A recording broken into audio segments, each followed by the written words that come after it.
Welcome everybody to our Facebook Live and our Zoom Masterclass with Sherry Sokolowoski. Welcome, Sherry. Good morning. How are you? I'm doing well, thank you. How are you doing, Beth? I'm good. Let's see. There's some people wanting to join us this morning. Let me go ahead and let them in. All right, so everyone who's watching us on Zoom or maybe Facebook Live, this is going to be a super exciting morning. We have Sherry with us. She's going to be doing a master class on how you can still use events to build your business. And definitely this is going to be super helpful with everything that's going on in the world right now as an entrepreneur. She's going to answer some questions for you. And today's going to be super interactive. So if you're watching on Facebook Live, jump on Zoom right now. She wants to have a conversation with you. She wants to answer real questions about your business, about your entrepreneurship, because there is a lot going on in this world and she wants to help you right now. A little bit about Sherry is that she's been a strategic event planner for over 15 years. She helps clients realize their potential for success and create live events to grow their brand while bringing profit to their business. Now, Sherry has also worked with a long list of pretty incredible people. She's worked with Russell Brunson, Ryan Dice, Michael Yang to produce FHL Conversations, even helped produce Traffic and Conversion Summit. That is pretty impressive, Sherry. That's awesome. Thank you. So we're super excited for what you have this morning. As Sherry continues to share, please just put your questions in the chat. We're going to get to those. She really wants to answer questions that are personal to you and what is going on in your life and your business. So just start filling in the chat, start commenting on Facebook Live, and we'll get to it. So Sherry, go ahead and take it away. Great. Well, thanks, Beth, for that awesome introduction. Hi, everybody. Excited to be on here with you and hopefully walk through some things that all of us are concerned about right now with the live event community. You know, what's happening since we're all put on pause with the COVID-19 crisis and lockdown. What does that mean for us in the live event industry? And, you know, the big thing right now is don't panic. Right? All of us, we just need to sit back and don't panic. And if I'm correct in saying this, Beth, a lot of the people in your community, with Sean's community, we're all Christian-based business owners. And I'm that way too. So, you know, stand strong in your faith and remember who's in charge here. You know, we all like to wake up every day and think we're in charge, but we're really not. We're just followers of Christ, and we want to make sure that we are doing the right thing by him as well as for us and our family. So remember that every day that you wake up, stand in hope and faith and truth, and know no matter what, God's got our back and we will get through this together. Speaking of that, the number one thing I would suggest to anyone out there right now is if you don't have a support team, you know, find one. That's what, you know, we're doing right now in the live event industry. You had mentioned in the beginning of introducing me how I helped Ryan Dice with Traffic and Conversion. I helped him initially in 2012 when I was pregnant with my daughter at the time, and that was one of their big events. And then they went to much larger events, as we all know. This week should have been Traffic and Conversion. And so the last, 7 years, it's been led by Deanna Rogers. So I just got off of a virtual coffee Zoom call with her and another group of event planners, and we're just trying to stick together through this. So that's what's helping me and so many of us others in the event industry, is just leaning on one another, helping us through it all, and making sure that if we're struggling somehow, personally or business, that we know that we can go back to our support team and say, hey, I had this happen to me this week. Can you help me through this? What's your thoughts? What have you dealt with? So that's my number one advice to you all right now, is to lean on it. You know, Sean, you're in Sean's group, lean on Sean, lean on one another inside the group, and just help each other through it. Another point of advice is remember who you're serving in your community, right? Who are you the leader of in your community, and how can you serve them best now? And for me, what I've been doing is just learning everything I can about live events, what people are doing in replace of live events right now to stay relevant, to stay in front of their tribe. And we all know right now virtual is the big thing. That's what we're doing right now, Beth, is a virtual meeting so that we can get out in front of everyone. So, listing out a couple of things. How can you stay in front of your customers, in front of your tribe, your clients, letting them know that you're still there, letting them know that you're still relevant, letting them know that you are learning as they're learning and that you want to be there for them. So that could be anything from doing a virtual event with them live, like we're doing right now, is inviting them together to talk about what's going on in their businesses. How can you help them, lead them through it, to doing maybe a masterclass where you get to teach them and maybe invite them to bring others. So using a virtual platform where you are not just serving your own community that you serve on a weekly, daily, monthly basis, but serving others that may want to know about you is a great time. The call I was just on earlier, they gave an example of how one of their clients was supposed to have a live event last week and they couldn't have it, so they had to cancel it and they made it virtual. And the live event, because of their community being so small, was only going to have about 90 people. But when they did it virtually and they invited it out to a larger community, they doubled the size. So they had more people attending, they had more people learning and wanting to know more about what they had to offer. So use that to your advantage right now, right? So to schedule things out, reach out to those people in your community and let them know that you're there for them. How can you help? And that is a great way to strategize how you can be relevant and how you can continue building your list. So using virtual summits, using webinars, using master classes, doing Facebook Lives, for example, getting in front of your people and saying, hey, this is what I learned about today. Just wanted to share, or hey, I had this personal thing happen to me. Human too, how can I help you? How can I serve you? And just be out there, because everyone is stuck home. Everyone is wondering and waiting what's happening. Where can I get my information from? Am I watching what's happening on TV and in the news and my social feed? Is it positive? Is it negative? So be that positive enforcement in front of them. Let them know that you're still there. So that's kind of what is the next best step for them. And then the next thing too is for those of you that have done live events before and are waiting and watching, wanting to do one again, or especially for those that haven't done a live event yet, but really wanted to try, and now they're even more scared because are we ever going to have them again? Are they going to be the same again? What do I need to look out for? Should I even consider it?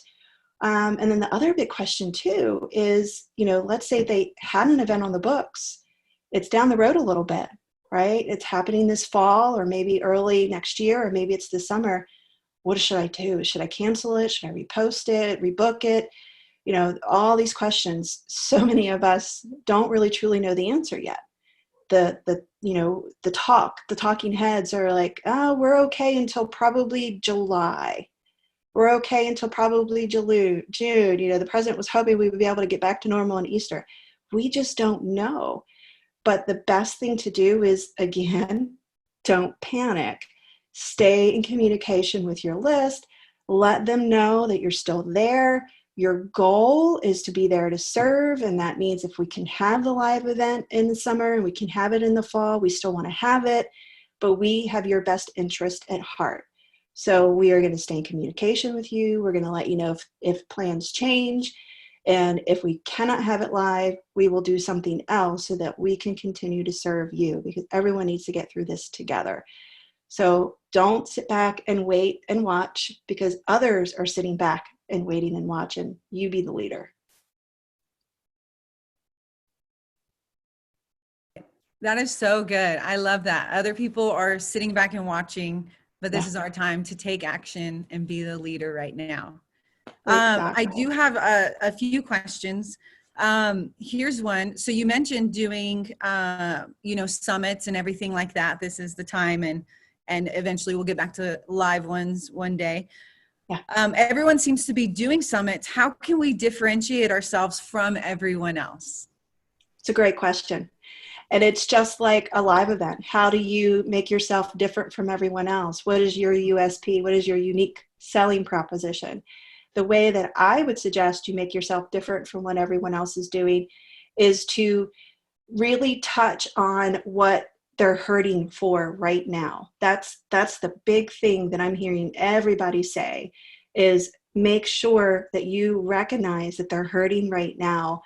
Someone said earlier that it's, at first they want to know if they're sick, they'll take a vitamin to try and get through it. But right now it's starting to go, so many people are going into panic mode. They don't want that vitamin, they want that painkiller. They want it instant, right? What can you do for me instantly right now? Mm-hmm. So to set yourself apart from everyone else is to, even if it's only one thing, help serve them with a solution for something that's going to help them right now. Help them get through their struggle that they're having right now. And that may be you thinking outside the box within what you do. Here I am, a strategic live event planner. I can't plan a live event right now. So for me to be relevant and be out there helping and serving, I got to think outside the box. So I take my strategic planning methods that I teach my clients, and I'm helping people realize they could still use it now. And this is how you can use it. So think about that. If you're someone out there like, everyone else in my industry is doing virtual, and I want to be out there in front of my group, how can I be different? Think about that one thing that you can bring them as a solution that is authentic to you, that makes you stand out. You don't want to be like everyone else. You can learn from everyone else and take what they're doing and apply it, right? That's the old Glaser Kennedy method that I learned. But you want to keep them, because what you don't want to have happen is if you don't do it, they're going to seek out someone else in the industry. So be that solution for them. That's so good. What a great answer. Now, I just want to remind people watching on Facebook Live to go and send in more questions if you have them. She wants to answer them just for you. I have a question based off kind of like what you just said. You said you don't want to be like everyone else, but you want to be authentic to you. So what would you say to somebody who's watching right now and they started their business because of their passion and because they saw that they could help bring a solution, but they're not the type to get up in front of the camera, right? They're not the one who's saying, I want to be on the stage and that's not my personality. But yet, these summits, these events, they will help your company in such great ways. So what do you say to that person who's struggling right now with that tension of, I know it's going to be good for my business, but it's just not me. What would you say to them? That's a great question, Beth. And honestly, I can really relate to that because I'm the same way. It's funny, the running joke in my house right now is my husband is my AV tech guy. And I'll do things like this and I'm natural about it because I understand and I know what I want to talk about and I can kind of make things flow naturally. But when he puts the camera in front of me, because we started a YouTube channel last summer and he's like, okay, teach people. And I'm like this, right? And I'm trying to be natural, but he's like, stop lecturing, and it's not natural for me to be in front of a camera, but I do want to speak from stage one day and teach as many people as I can about live events and how it can really help you grow. So to answer your question is you don't necessarily, and I work with clients all the time about this, is you don't necessarily, even though you're the host of an event or you're a host of a virtual summit, you don't really have to be the one in front all the time. You just have to be the one that people are coming to see because you have things to offer. So it could be someone within your team that is like the MC, for example. So let's take a live event. Let's use live event as an example here. Let's say they want to do a live event because they know they have a lot of information to offer. They're great at teaching one-on-one or in a group setting, but not necessarily live from stage. They're not comfortable. They're not a natural flowing speaker. So what do? Well, you hire an MC that can be on stage for you, take the lead, introduce everybody, bring in some other speakers that can speak relevance to your tribe and teach on the content that is a good connection to what you're teaching as well, not in replace of or not instead of. That's another talk that we can have at another time if you want, that you want to make sure that the people you're bringing in are supporting you so that it really meshes well with what you're doing. So you can have other people, just like what we're doing right now, a community. So surround yourself with the right community, but in your marketing and in your copy and in what you teach, make sure it's all about you serving, so that they know that's who they're coming to. You may not necessarily be the face on stage, or you may not necessarily be the face on a virtual summit, but you have what they want and you are the one teaching them how to do it. Someone else just might be leading, like not leading, but hosting it, like emceeing it, for example. Does that make sense? Yeah, I think that's so good. Utilizing the different personalities, the different people on your team, put the aces in their places, right? I love it. Exactly. So good. Yeah, exactly. And I've seen that happen quite a lot. I have a couple of clients where they'll tag team it, right? So you can tag team it on a virtual summit right now. Mm-hmm. And then at the live event, you build your community, build your tribe. And if you haven't done a live event yet, but you know you want to, use this time wisely to plan it, like I said earlier, but also get in front of them this way. And who your team is going to be, just do it here, tag team it. Be fun, be natural, be the people they want to hang around with and learn from, Mm-hmm. but be the leader. That's so good. I think you just gave some hope to some introverts who are freaking out on the inside, but I think that's awesome. We do have some more questions. Let's see. Could you walk us through how we would create an event to help us land clients, like steps like 1 through 5? If you can maybe break it down in a way that someone taking notes could just write it down. Okay. So the question again, make sure that I answer it properly, is they're looking for steps on how they can use a live event to attract people. Yes, and to land clients. To land clients. Okay. So the best way to do it is to I'm probably going to say a word that's not right. So let's use it the right way. Mythology. I can't say it. So let's just, you know what I'm trying to say, Yeah, right? I feel like now you made me forget. Methodically. Methodically. There Yes, we go. there we go. You have to methodically think through what your message is. So when I get this question asked of me all the time, I say, well, it's got to start with a purpose, right? So purpose with no purpose is not going to lead you anywhere. So just to have a live event to attract clients is not really going to get you your full potential. In other words, it's going to leave money on the table. It's going to leave opportunity on the table. So you have to first start. Step number 1 is to define your purpose. And you may not understand what that means right up front. So I'll explain that a little bit more.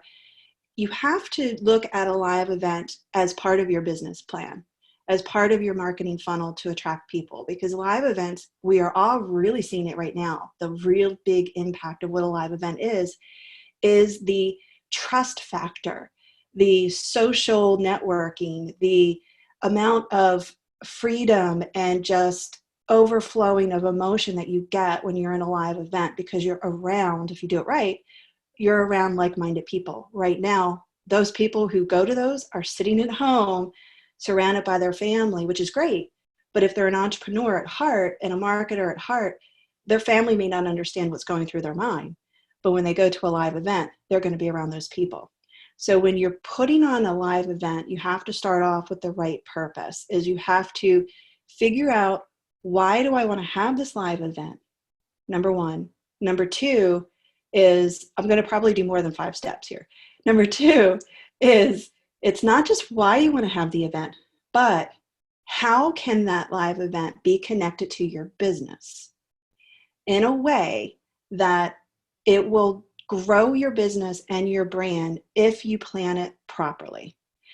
And what I mean by that is, if you know you want to teach something, like let's say you want to have a workshop or a boot camp where you have a specific product or service that you want to launch, a live event is a great way to do that, because you're going to be able to teach them that at the event.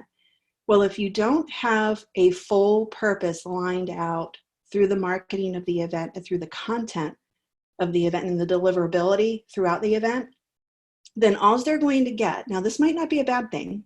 For some, it may be okay. Well, that's good enough for me. When they leave the event, they're going to be taught that specific thing.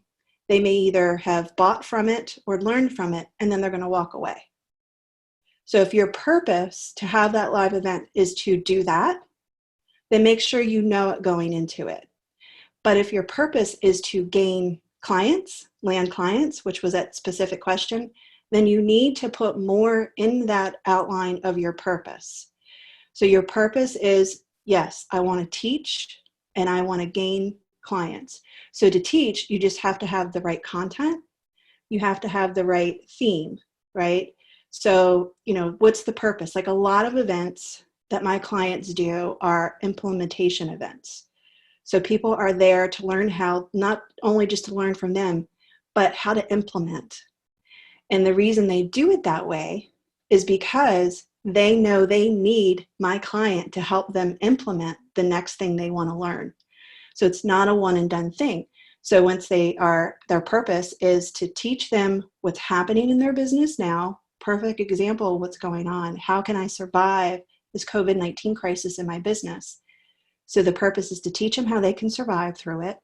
What is everyone else doing successfully? Use that. What does your clients need to survive that and learn from you, and teach that, and then implement it. Okay, now that you know how to do it, let's implement it.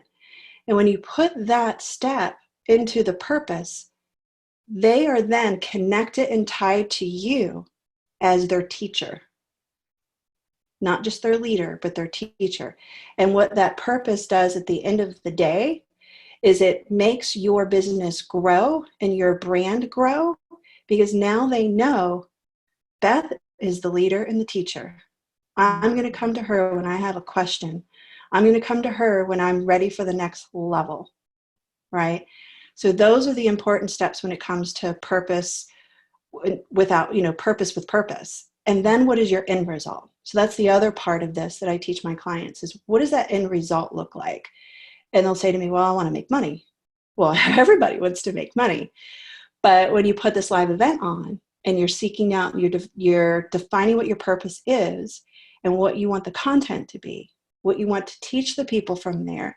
Do you want to not just teach them, but show them how to implement so that they know that you're not only their leader, but their teacher? What does that look like afterwards? Typically, that looks like a next event that they sign up for while they're there at your current event.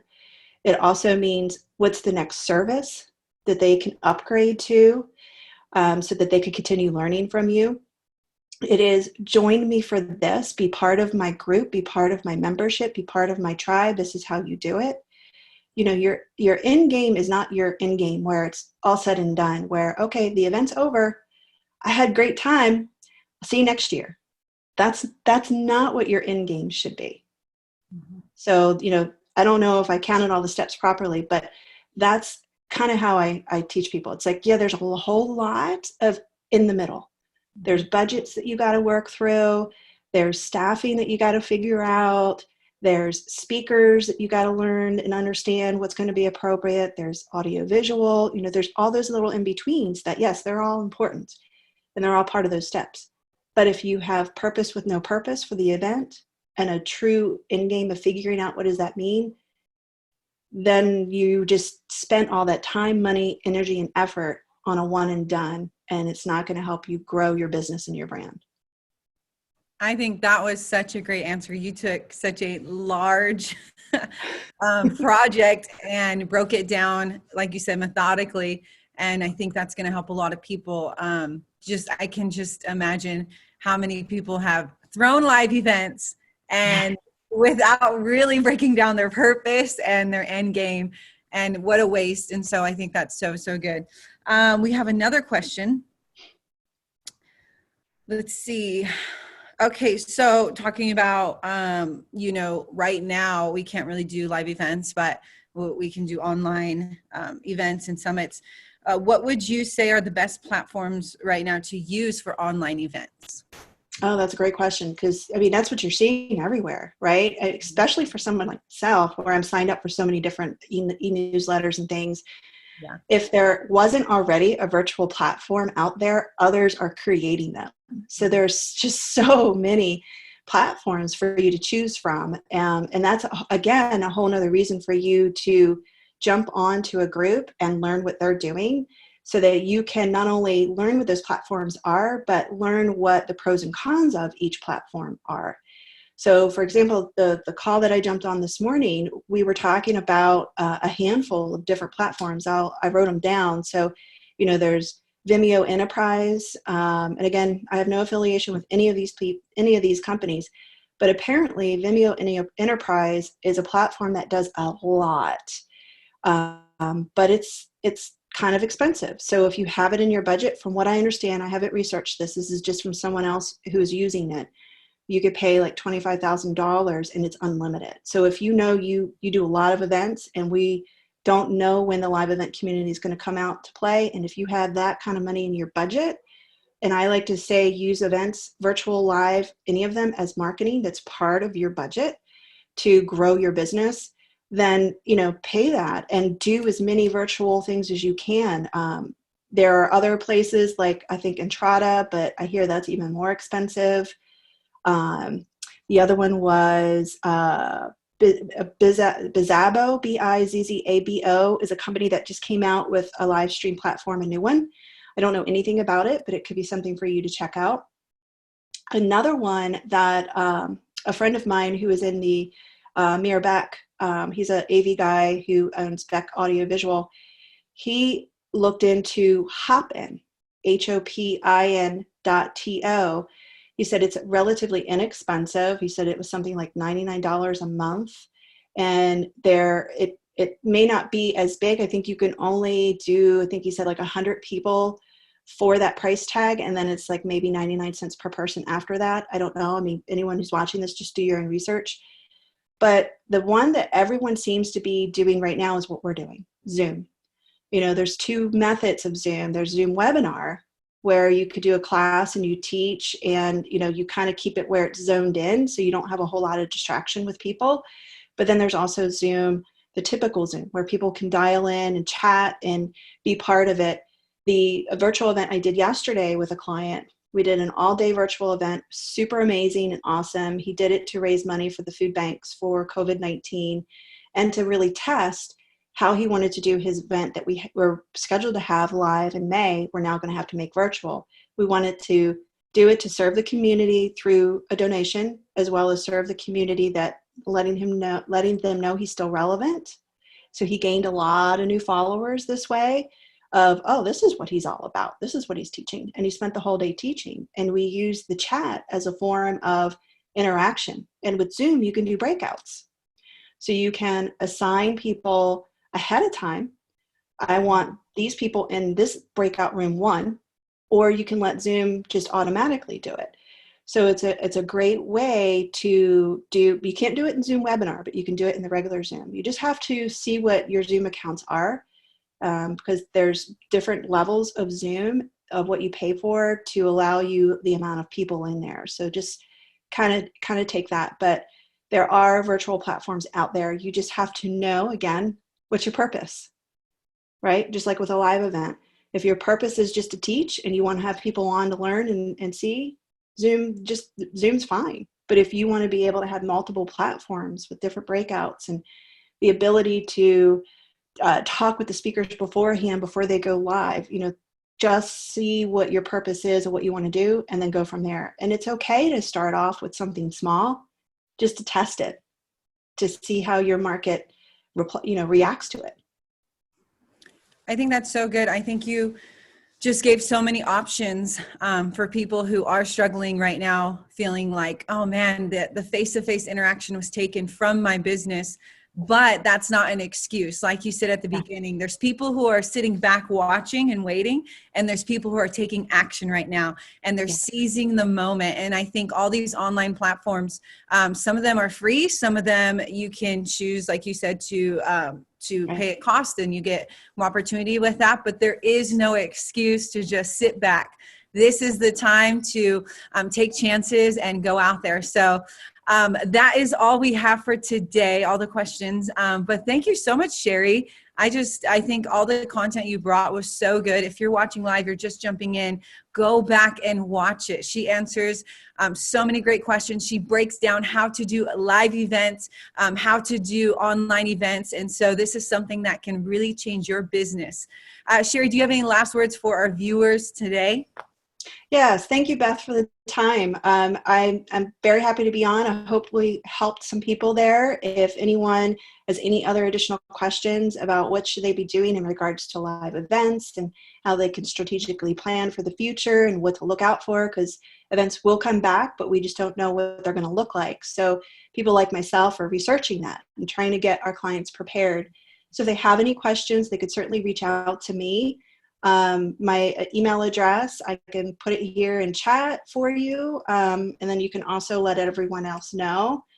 But my website is slseventplanning.com, and they can check out my website. There's many different services and options on there. Or even if they just want to reach out and say, hey, can I get on a call with you? Just spend a few moments and just kind of brainstorm on some things. I'm here to help. So thank you again. I appreciate it and hope everyone stays safe. Thank you so much, Sherry. Just thank you again just for your time. I know how busy things can get, and you just have brought so much clarity, I think, to so many people. So what a wonderful morning. To everyone watching, I just have a special announcement. In 3 days, we are doing something pretty incredible. We are going to be having a Get Clients Challenge live. It's called the One Clients Away Challenge. This is going to be 5 days in a row live with Sean Q. And it's going to be so much great content, and it's all free. Okay, it's all free. So make sure to sign up. You can go to clientschallenge.com. And you definitely don't want to miss it. It's going to be 5 days that can change your life. Also, we'll be giving away $10,000 worth of gifts and rewards and stuff like that. So that's a lot of fun. We got iPads, we got TVs, we got material and a year membership to some of the Legacy Tribe stuff. So definitely head to getclientschallenge.com. But thank you again, Sherry. Thank you everyone for joining us on YouTube and Zoom. And may you have a great day. All right.